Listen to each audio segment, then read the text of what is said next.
నిన్నగాక మొన్న నేను కోపం వచ్చి ఈ రేవంత్ రెడ్డి అసెంబ్లీలో బూతులు మాట్లాడితే నేను కూడా కోపం వచ్చి రాహుల్ గాంధీని ఒక మాట అన్నా.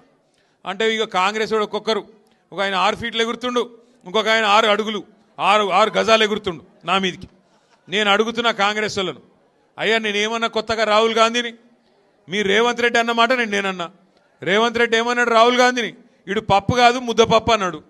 నేనేమన్నా గదే అన్నా. ముద్దపప్పు నిజమే నేనన్నా. దానికి నా మీద ఒకడు 6 ఫీట్లు ఎగురుతుండు, ఒకడు 6 గజాలు ఎగురుతుండు. ఎగిరేదేదో మీరు రేవంత్ రెడ్డి మీద ఎగురురి, నా మీద ఎందుకు ఎగురుతున్నారు మీరు? మీ రేవంత్ రెడ్డి అన్నాడు సోనియా గాంధీని బలిదేవత అన్నాడు.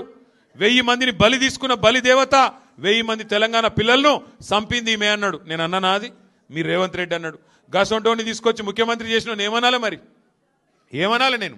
అందుకే అన్నా, ఆ ముద్దపప్పు గారి గురించి నేను అనలేదు.